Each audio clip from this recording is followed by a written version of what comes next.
El personaje del que hoy hablamos quiso que en el epitafio de su tumba apareciera la frase «Ya os lo dije, malditos imbéciles», algo que demuestra que fue un autor profético hasta el último día de su vida y que nunca dejó de mirar hacia el futuro, ni en los mundos de ficción que creó, ni en su legítima preocupación por el devenir de la sociedad. Bienvenidos a Victorian Spirit. Hola a todos, soy Adrián, bienvenidos a mi blog Victorian Spirit. Hoy estamos de estreno con una nueva sección que pretendo que se convierta en recurrente, en la que haré mi pequeño y humilde homenaje a distintos autores o autoras, destacando los hitos más importantes de su vida y de su obra. Y nos estrenamos nada más y nada menos que con H.G. Wells. Este novelista, historiador y filósofo británico vivió entre los años 1866 y 1946 y fue un autor terriblemente prolífico. Publicó en total más de 100 obras, todas ellas con una gran carga de crítica social.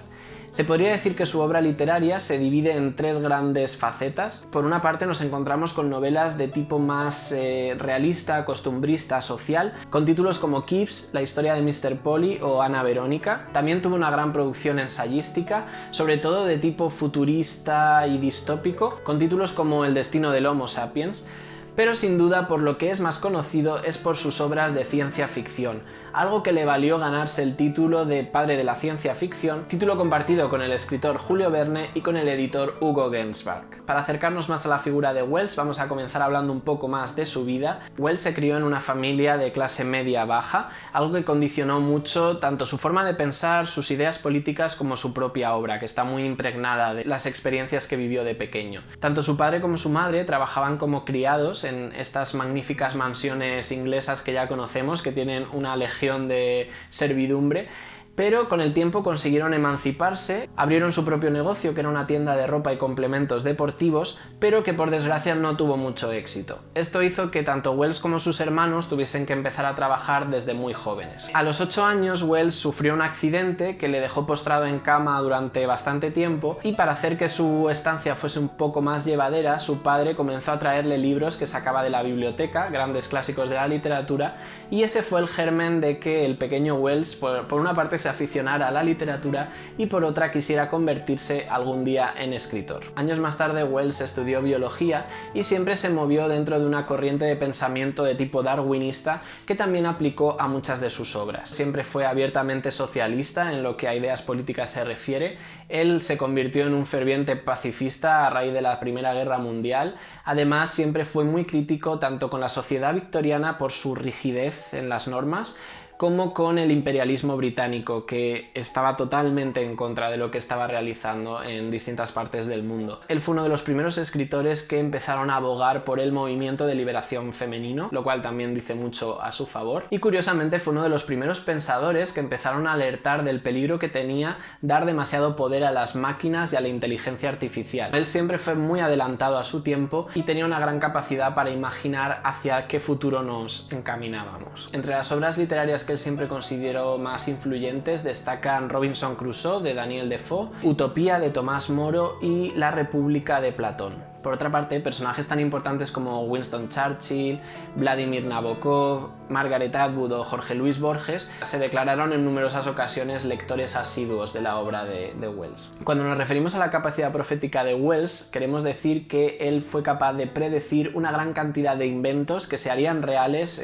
muchas décadas después de que él viviera y que él incluyó en algunas de sus obras. Algunos de los ejemplos de estas predicciones correctas que hizo Wells son los aviones, los tanques, los viajes espaciales, las armas nucleares, la televisión por satélite, el láser, las armas biológicas y algo parecido a Internet. Por todo ello, en 1997 él fue incluido en el Salón de la Fama de la Ciencia Ficción con carácter póstumo y, lo que es más importante, estuvo nominado hasta en 4 ocasiones para ganar el Premio Nobel de Literatura, que bueno, finalmente no lo ganó, pero oye, 4 nominaciones no está nada mal. Es verdad que dentro de la obra de ciencia ficción de Wells, algunos de los conceptos que él manejaba no eran del todo novedosos. Cosas como la invisibilidad o la posibilidad de viajar en el tiempo eran cosas de las que ya se había hablado, que no son puramente una creación de Wells, pero su gran aportación al mundo de la ciencia ficción fue la verosimilitud y el grado de realismo que logró imprimir a estas historias plagadas de elementos totalmente fantasiosos, pero que él siempre conseguía que se aferraran a la realidad de una manera que ningún otro autor había conseguido hasta ese momento. En palabras del propio Wells, esta era la fórmula de éxito para sus novelas. Tan pronto como se pone en práctica el truco de magia, la tarea del escritor de fantasía es mantener todo lo demás lo más humano y real posible. Es imperativo incorporar detalles prosaicos y adherirse de forma rigurosa a una hipótesis.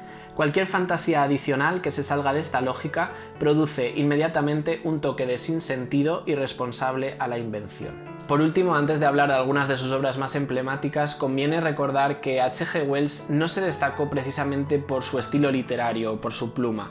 La verdad es que él tiene una forma de escribir muy funcional, que no se para demasiado en los detalles, no es nada rimbombante, no crea ningún tipo de floritura. Y él era muy consciente de que su capacidad como escritor, pues en ese sentido era un tanto limitada. Quizá simplemente porque él no le daba valor a eso. Al final H.G. Wells lo que ofrecía a nivel literario eran unas ideas, unas temáticas y unas convicciones que no se encontraban en ningún otro autor. Es verdad que a la hora de transmitirlas no se recreaba demasiado en el lenguaje, pero bueno, para él funcionaba y yo como lector creo que también me funciona, porque cuando un libro tiene una buena premisa o tiene una idea rompedora, no es tan importante que te recrees en la belleza del lenguaje, sino en llevar a buen puerto esa idea que has tenido. Y en eso la verdad es que H.G. Wells era un genio. Bueno, como ya sabéis, a los booktubers nos encanta ordenar y hacer rankings, así que las 4 obras de las que os voy a hablar hoy, 4 de las obras más importantes de H.G. Wells dentro de la ciencia ficción, las he querido ordenar en función de mi gusto y por tanto no siguen un orden cronológico. Lo que sí es muy destacable a comentar de estas 4 obras es que fueron escritas una tras otra a lo largo de 4 años, es decir, H.G. Wells tenía la capacidad de crear una obra por año y bueno, pues sin defraudar nunca, porque la verdad es que son obras míticas de la literatura que yo creo que, aunque no las hayáis leído, seguramente las conocéis. La primera obra de la que os voy a hablar es La isla del Dr. Moreau, que fue publicada en 1896. El narrador de esta historia es Edward Prendick, que es un británico con ciertos conocimientos científicos que sufre un naufragio en medio del Pacífico Sur y bueno, es rescatado y llevado a una isla. Allí descubre que el que gobierna esta isla es el Dr. Moreau, que es un científico que en su día fue expulsado de la sociedad londinense por el tipo de investigaciones científicas que estaba realizando con animales y bueno, pues Edward va a descubrir con horror que en esta isla se mantienen esos experimentos que tienen mucho que ver con la vivisección y bueno, pues digamos que su gran objetivo va a ser intentar salir con vida de esa isla. Esta novela tiene cosas muy buenas y tiene cosas que no son tan buenas. La primera es que consigue toda esa ambientación de isla misteriosa que luego vamos a encontrarnos en un montón de obras distintas, desde 007 contra el Doctor No hasta Parque Jurásico. Toda esa mitología de que me encuentro en una isla en la que de repente las normas sociales o científicas se han roto, pues lo vamos a encontrar en esta obra y la verdad que a mí eso me gustó mucho. Lo que no me gustó tanto es que quizá de todas las obras de ciencia ficción de H.G. Wells, esta es la que me parece menos realista. Y es que, bueno, cuando yo estudiaba guión en la carrera siempre nos decían que una de las máximas del guionista es que la audiencia puede tolerar algo que sea imposible pero creíble, pero que nunca van a tolerar algo que sea posible pero increíble. Pues en este caso a mí me parece que estos experimentos que lleva a cabo con los animales en algunos casos podrían llegar a ser posibles, pero se hacen un poco increíbles, la verdad. De entre todos los temas que aborda esta novela, yo destacaría sobre todo la decadencia y la falta de ética de ciertos avances científicos y la esencia de qué nos hace ser humanos y distinguirnos de los animales. Un poco esa gran diferencia que a veces es difícil de definir y bueno, pues se explota mucho ese concepto, ¿no? ¿Hasta qué punto un animal se podría humanizar? ¿Hasta qué punto un humano se puede asilvestrar? La siguiente novela de la que os voy a hablar es La máquina del tiempo, que fue publicada en 1895. Esta es una obra muy simbólica y que además ofrece muchas lecturas en cuanto a la historia que plantea, y esto es algo que me gusta mucho de H.G. Wells, y es que más allá del entretenimiento y de la aventura que te proporciona a través de su obra, pues te da lugar también a un tipo de reflexión de tipo social futurista que a mí la verdad me gusta mucho. El germen de esta historia se encontraba en un artículo que el propio Wells publicó en el periódico universitario cuando estaba estudiando y bueno, pues desarrolló más esa idea y lo convirtió en una novela, aunque es una novela bastante breve. La historia nos va a presentar al viajero en el tiempo, que es un científico que ha conseguido crear una máquina del tiempo y para demostrar que funciona consigue viajar al año 800.000 del futuro futuro, es decir, un futuro muy remoto, en el que va a conocer una nueva especie humana que son los Eloi. Ellos se van a caracterizar por ser seres totalmente aniñados, que tanto mentalmente como físicamente están muy mermados, han perdido mucho de la capacidad de raciocinio que tiene el ser humano, además son muy débiles físicamente, son pequeñitos, son como muy sonrosados, no sé, son como adorables, se podría decir. Ellos viven así en comunidad, muy relacionados con la naturaleza, solo se alimentan de frutas, de flores, y bueno, él va a descubrir que ellos tienen un temor horroroso hacia la oscuridad y especialmente hacia las noches sin luna. ¿Por qué? Porque la sociedad ha evolucionado en otro sentido, que son los Morlock, que son unos seres que viven bajo tierra y que bueno, pues dan bastante miedo. Digamos que esa es la premisa, cómo el viajero en el tiempo se va a encontrar en esa sociedad y cómo va a intentar regresar al presente y demostrar que su máquina funciona. Este libro, el tema que aborda es el de la lucha de las clases sociales. Él lo lleva al extremo, ¿no? Su planteamiento es que las personas de clase social más baja, los obreros, los trabajadores, los peones, se pasan muchísima parte de su vida bajo tierra. De hecho, bueno, él tomaba como referencia no solo a los mineros o a las personas que realmente trabajan en entornos así subterráneos, sino a sus propios padres, que como ya os dije antes, habían sido criados, y muchas veces, como vemos en Downton Abbey, los criados desarrollan un tipo de vida que es como muy subterránea entre los cimientos de lo que es la gran mansión para la que sirven, ¿no? Y de ahí surgió la idea de que, bueno, estas dos clases sociales, al estar tan desconectadas entre sí, podrían llegar a evolucionar en dos formas diferentes.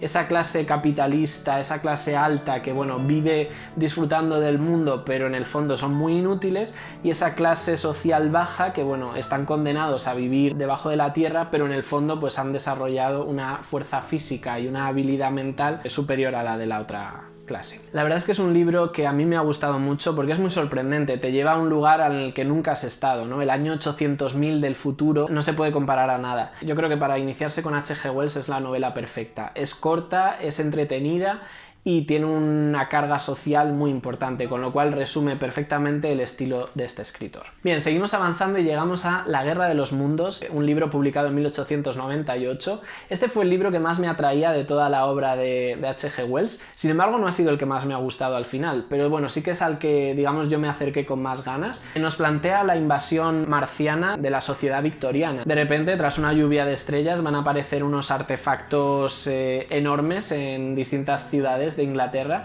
que con el tiempo se van a convertir en unos trípodes gigantes, bueno, pues que son una especie de tanques o de medio de transporte para unos seres marcianos cuya única ambición es conquistar y colonizar la Tierra. Historias de marcianos hemos podido ver muchas, ¿no? Es un género que sobre todo en el cine está muy explotado, pero hay que pensar que aquí nos estamos encontrando con una sociedad victoriana que se enfrenta a los marcianos. De nuevo es una situación en la que no nos hemos visto nunca. Es muy curioso pensar que a finales del siglo XIX la sociedad ya estaba preocupada por el hecho de que en el espacio pudiese haber otras formas de vida, y bueno, ese choque radical entre una tecnología muy superior, ¿no?, que sería la de los marcianos, con esa sociedad victoriana que, bueno, está muy desarrollada, pero no deja de ser, pues eso, sociedad victoriana, pues no sé, a mí la verdad que me gustó muchísimo, me mantuvo muy entretenido, no sé, es un libro que se disfruta un montón. Esta novela se presenta como un relato de hechos durante esta invasión, con lo cual los personajes principales no están muy desarrollados,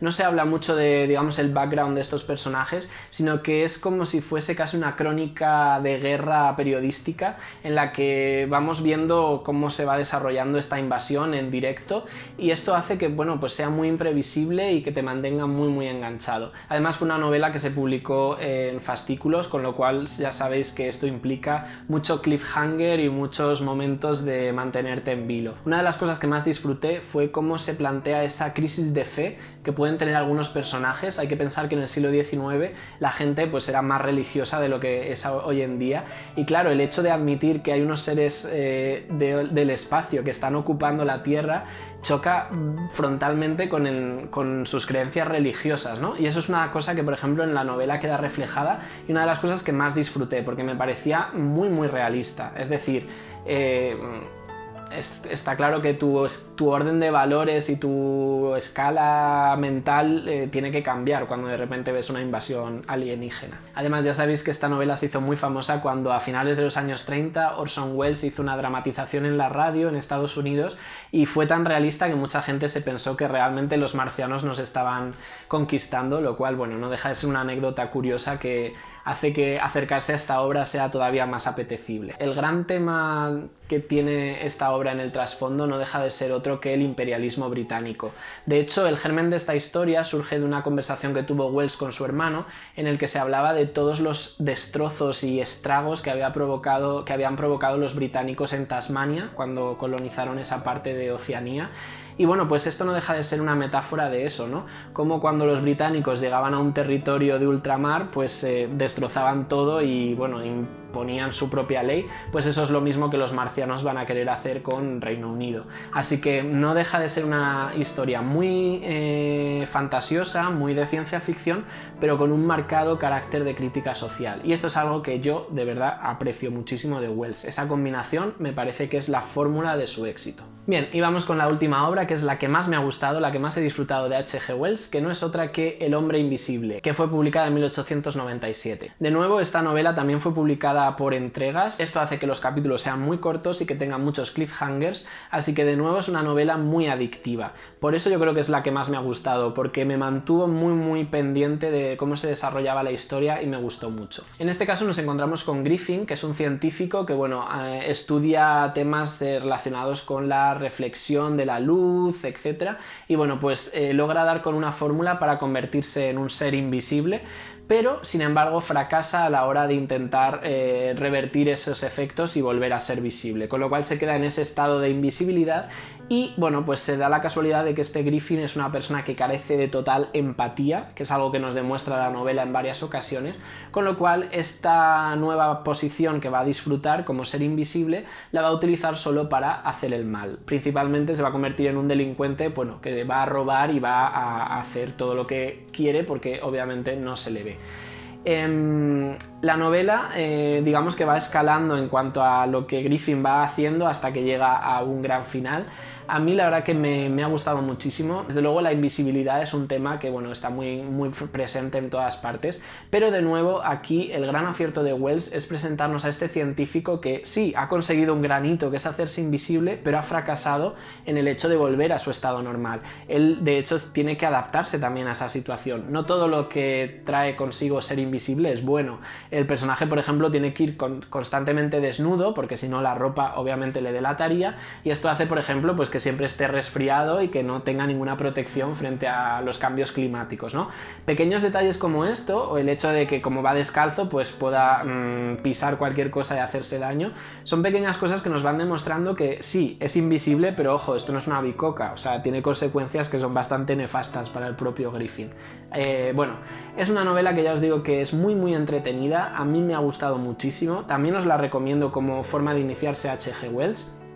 Pensad además que las obras de Wells normalmente tienen una duración de entre 100 y 200 páginas, así que todas ellas son bastante breves. Yo de hecho las leí en un tomo único que tiene RBA, que son las grandes novelas de Wells, y bueno, pues es un tomo que es muy asequible de leer. Si a alguien le da un poco reparo esto de enfrentarse a los clásicos, que sepa que son muy fáciles de leer, muy cortitas y bueno, que están muy bien. En este caso, el gran tema que esconde esta novela volvería a ser el hecho de los riesgos que tiene el avance científico y el no tener en cuenta las consecuencias de nuestros actos. En este sentido, esta obra a mí me recordaba mucho a Frankenstein. Tenía ciertos puntos en común, ¿no? Como una persona, por el simple hecho de tener la capacidad de hacer algo, no se plantea qué consecuencias va a tener eso y se lanza a hacerlo, y bueno, pues obviamente al final tiene unas consecuencias terribles, ¿no? Entonces, bueno, tiene un poco esa conexión con la obra de Mary Shelley y bueno, pues ya os digo, es muy entretenida. El personaje de Griffin es curioso porque es un personaje oscuro, es un villano, pero a la vez es el protagonista. Aunque la historia está narrada en tercera persona, él no deja de ser el protagonista. Y bueno, pues tiene mucho carisma. A mí es de estos malos que me gustan y no sé. Me gusta mucho sobre todo toda esa explicación de cómo él empieza a ser consciente de su nuevo estado y cómo consigue adaptarse a él. A mí de verdad que me gustó mucho. Bueno, pues esto sería todo. Resumiendo H.G. Wells en una sola frase, para animaros a que os acerquéis a su obra, os diría que es un autor que os va a llevar a lugares, personajes y situaciones en los que nunca os habéis visto, ya sea por ese futuro tan remoto de La máquina del tiempo, ya sea por esa isla misteriosa donde el Dr. Moreau hace sus investigaciones, por ese choque entre la sociedad victoriana tan clásica con los marcianos y su invasión, o el hecho de eso, de cómo un ser invisible pues tiene que adaptarse a su nueva situación y cómo la utiliza para delinquir. Creo que son todo ello planteamientos muy originales que os van a mantener muy enganchados y que en el fondo pues eso, son muy entretenidos. Y bueno, pues qué duda cabe que si alguien es considerado padre de algo, en este caso de la ciencia ficción, es por algo, tiene un mérito detrás y bueno, pues estoy deseando que os animéis a conocerlo y a leer sus obras. En este caso, la pregunta que lanzaré al final del vídeo, por supuesto, tiene que ver con H.G. Wells. Me gustaría saber si lo habéis leído, si conocéis alguna de estas obras y qué os ha parecido, si compartís mi entusiasmo por él o si no os ha gustado tanto. Bueno, vuestra opinión me encantará escucharla. Y bueno, si es la primera vez que entráis al canal y os ha gustado lo que por aquí os he contado, os invito a que os suscribáis, le podéis dar al cabezón de Sherlock y a la campanita para que estemos en contacto. Y a todos los demás, muchas gracias por estar aquí, espero que esta nueva sección os haya resultado interesante y nos vemos la semana que viene con una nueva reseña. Un abrazo a todos y que tengáis muy buena semana.